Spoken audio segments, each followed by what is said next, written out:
السلام علیکم ورحمۃ اللہ وبرکاتہ۔ الحمد للہ رب العالمین، والصلاة والسلام علی سید الانبیاء والمرسلین وعلی آلہ واصحابہ وعلی کل من تبعہم بإحسان الی یوم الدین، اما بعد، بسم اللہ الرحمن الرحیم۔ محترم سامعین کرام، سیرت النبی کورس کا پہلا حصہ عادت عبادت کیسے بنتی ہے، اس کا آج ہم سبق نمبر 17 پڑھ رہے ہیں۔ انسان کی روزمرہ زندگی میں یہ عادت ہے کہ اسے کہیں نہ کہیں سفر کرنا پڑتا ہے۔ اس سفر کرنے کے عمل کو اگر انسان اپنی مرضی سے اپنے طور طریقے سے پورا کرے گا تو اس کا یہ ایک روزمرہ کا معمول اور عادت ہوگی، اس میں عبادت یا اجر و ثواب شامل نہیں ہوگا۔ لیکن اسلام نے ہمیں ایسی تعلیمات دی ہیں کہ جن پر عمل کرنے سے، ان تعلیمات کو اپنانے سے ہمارا یہ عمل، ہماری یہ عادت عبادت بن سکتی ہے۔ اس میں تعلیمات تو بڑی تفاصیل کے ساتھ موجود ہیں، بہت زیادہ اس کے مسائل اور احکام ہیں۔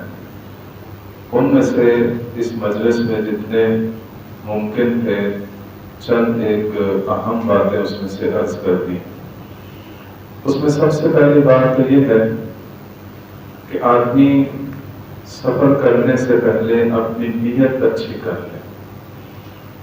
جیسے کہ کل بھی میں نے عرض کیا تھا، ہر سبق میں یہ بات شامل ہوتی ہے کہ نبی اکرم صلی اللہ علیہ وسلم کا ارشاد ہے انما الاعمال بالنیات، کہ جو مباح کام ہیں ان کے اندر اگر ہم اچھی نیت کر لیں گے تو وہ ہمارا مباح کام جس پر کوئی اجر و ثواب نہیں تھا، وہ ایک اجر و ثواب والا عمل بن جاتا ہے۔ تو اس لیے اپنی نیت کو جو ہے وہ اچھا کر لینا۔ اسی طرح یہ بھی تعلیم ہے کہ سفر سے پہلے آدمی استخارہ کر لے۔ اس سے یہ ہے کہ اللہ تعالیٰ سے اس سفر کی خیر طلب کر لی جاتی ہے۔ استخارہ کرنے کے بھی بہت سارے مسائل ہیں، اگر موقع ملا تو انشاءاللہ وہ بھی ہم باقاعدہ سیکھیں۔ تو ویسے آپ کو نماز کی یا دعاؤں کی کتابوں میں استخارے کا مختصر طریقہ اور اس کی دعا بھی مل جاتی ہے۔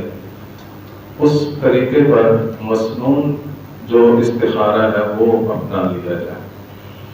اور اگر اتنا طویل وقت نہ ہو، سفر بہت جلدی درپیش ہے، استخارہ کرنے کے لیے وہ مکمل طویل عمل کرنا ممکن نہیں ہے، تو ایک اور طریقہ نبی اکرم صلی اللہ علیہ وسلم نے سکھایا ہے کہ صرف ایک دعا پڑھنی ہے، اللہم اغفر لی واغفر لی۔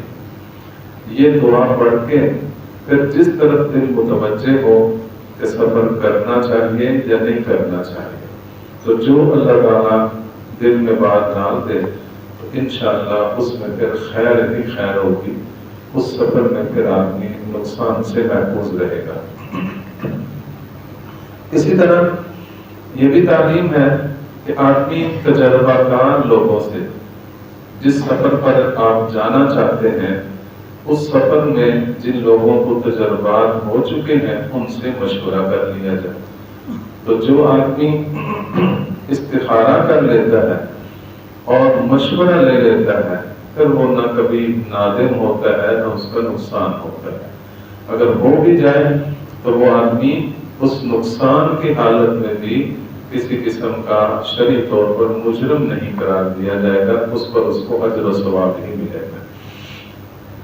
اسی طرح اس بات کا بھی خیال رکھنا کہ آدمی سفر پہ جاتے ہوئے اس چیز کا اہتمام کرے کہ اس کے ذمہ جو لوگوں کے حقوق ہیں وہ سب ادا کر کے جائے، کیونکہ بعض اوقات طویل اور لمبے سفر میں یہ بھی ایک امکان ہوتا ہے، ویسے تو زندگی کا کسی کو بھی بھروسہ نہیں ہے، لیکن طویل سفر میں یہ امکان اور زیادہ شدید ہو جاتا ہے کہ پتہ نہیں زندگی اتنی ملے کہ میں واپس آ سکوں کہ نہ آ سکوں، تو کم از کم اپنے ہاتھ سے جن لوگوں کے حقوق رہتے ہیں وہ ادا کر کے جائے، خصوصاً جو بہت طویل سفر کے لیے لوگ نکلتے ہیں۔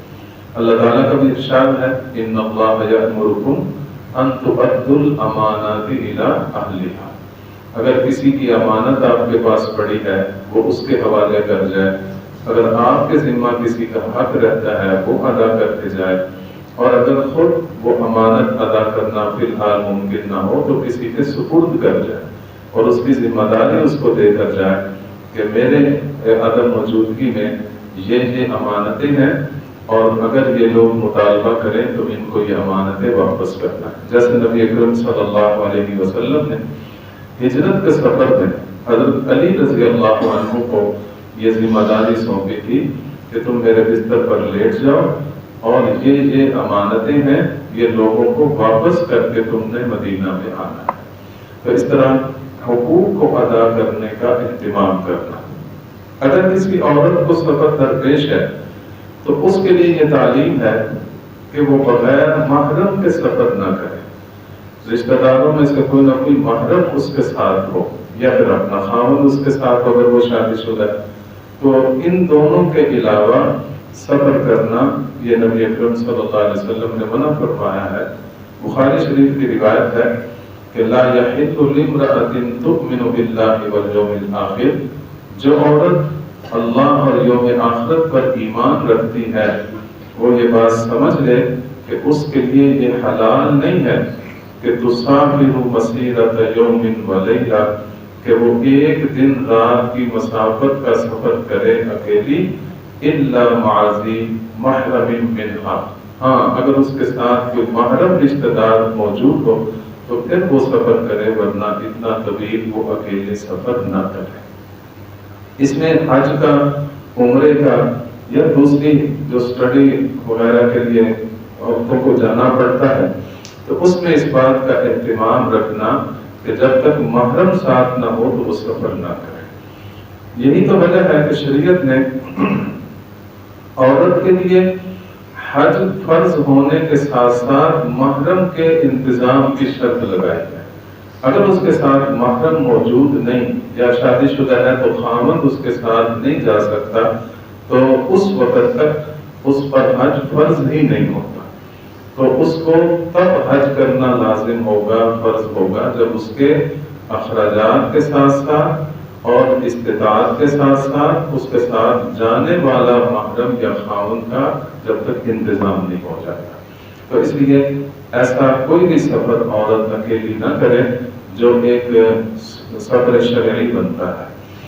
اسی طرح اگر آدمی کو کسی فرض سفر کے اوپر نہیں جانا بلکہ کوئی فرض سفر سے ہٹ کر کوئی اور سفر ہے، مستحب ہے یا ایک مباح سفر ہے، تو اس کے لیے یہ ضروری ہے کہ والدین کی اجازت لیں۔ نبی اکرم صلی اللہ علیہ وسلم نے ایک صحابی جو جہاد کے لیے جانا چاہتے تھے تو انہوں نے آ کر عرض کیا یا رسول اللہ میں جہاد میں جانا چاہتا ہوں۔ آپ نے سب سے پہلے یہ پوچھا کہ تمہارے والدین موجود ہیں؟ اس نے کہا ہاں موجود ہے۔ پوچھا ان سے اجازت لی ہے؟ کہا اجازت نہیں لی۔ تو آپ نے فرمایا کہ جاؤ ان سے اجازت لو یا پھر ان کی خدمت کرو، ان کی خدمت کرنے سے ہی تمہیں جہاد کا اجر و ثواب مل جائے۔ تو والدین کی اجازت لینا جو ہے یہ ضروری ہے۔ اسی طرح آدمی جب سفر پہ جائے تو وہ وصیتیں کر کے جائے، کیونکہ اس کے جیسے میں نے پہلے عرض کیا کہ عام طور پر تو ہمیں کسی وقت بھی کچھ پتہ نہیں کہ ہماری زندگی کتنی ہے، لیکن خاص طور پر سفر میں یہ امکان اور بڑھ جاتا ہے کہ پتہ نہیں ہم واپس آ سکیں کہ نہ آ سکیں۔ تو ایسے موقع پر گھر والوں کو وصیت کر کے جانا، گناہوں سے بچنے کی، اللہ تعالیٰ کی اطاعت اور فرمانبرداری کی، اور اگر خدا نخواستہ وفات ہو جاتی ہے تو اس میں رسمیں کرنا، اس میں بدعات کرنا، اس میں خلاف شرع کام کرنا، ان سب چیزوں سے روک کر منع کر کے جائے۔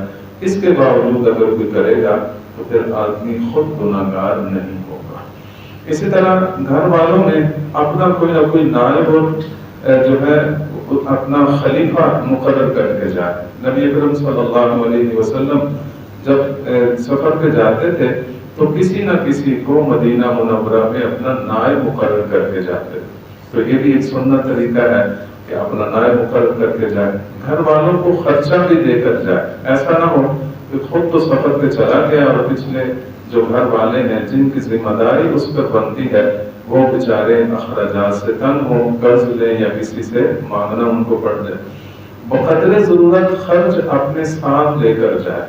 جیسے کہ یمن والے لوگ اکثر جب حج کرنے جاتے تھے تو اس موقع پر وہ اپنے ساتھ زاد راہ نہیں لیا کرتے تھے اور یہ کہتے تھے کہ ہم اس لیے نہیں لیتے کہ ہمیں اللہ پر توکل اور بھروسہ ہے، لیکن جب سفر شروع ہوتا تو پھر ان کو جب ضروریات سامنے آتی تو وہ لوگوں سے مانگنا شروع کرتے۔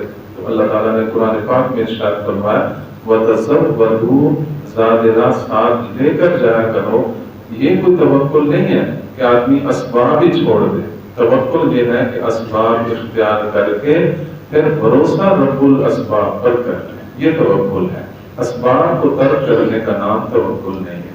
اسی طرح سفر کی جو ضرورت کی چیزیں ہیں وہ بھی ساتھ لے کر جائے، سواری کا انتظام کرے اور یہ کوشش کرے کہ اپنے ساتھ کسی نیک آدمی کو ہم سفر بنائیں، کیونکہ صحبت سے بہت اثرات پڑتے ہیں۔ اگر نیک آدمی کے ساتھ جائیں گے تو نیکی کے اندر جو ہے آدمی کو موقع ملے گا، اس میں بڑھ چڑھ کر حصہ لے گا، اور اگر خدا نخواستہ کوئی گناہگار اور فاسق آدمی ساتھ ہو گیا تو پھر نہ چاہتے ہوئے بھی کئی گناہوں میں وہ ملوث ہو سکتا ہے۔ تو اس لیے نیک ساتھی کو ہم سفر بنانا۔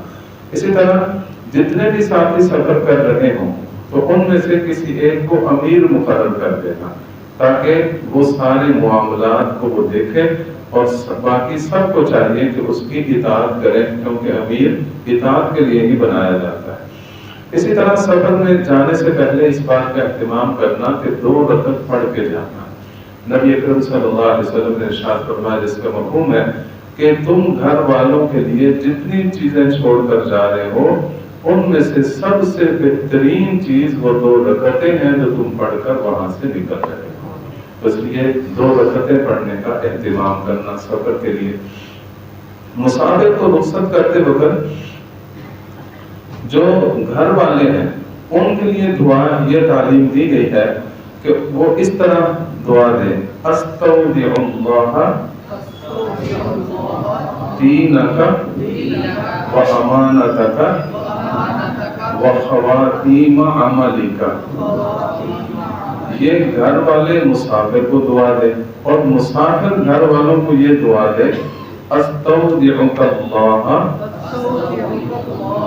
الذی لا تضیع ودائعہ، کہ میں تمہیں اس اللہ کے حوالے کر کے جا رہا ہوں، اس اللہ کے پاس تمہیں امانت رکھ کے جا رہا ہوں جس اللہ کے پاس رکھی ہوئی امانت کبھی ضائع نہیں ہو۔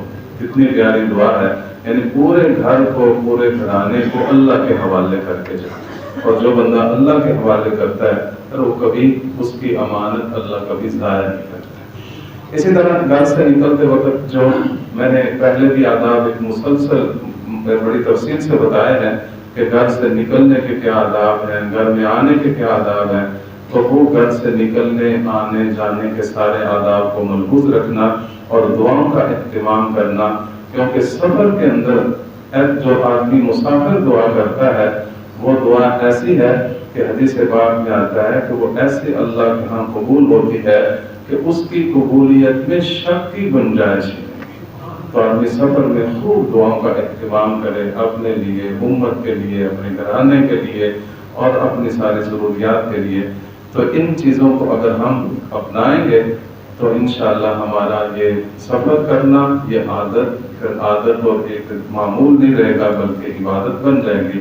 اللہ تعالیٰ ہم سب کو عمل کی توفیق عطا فرمائے۔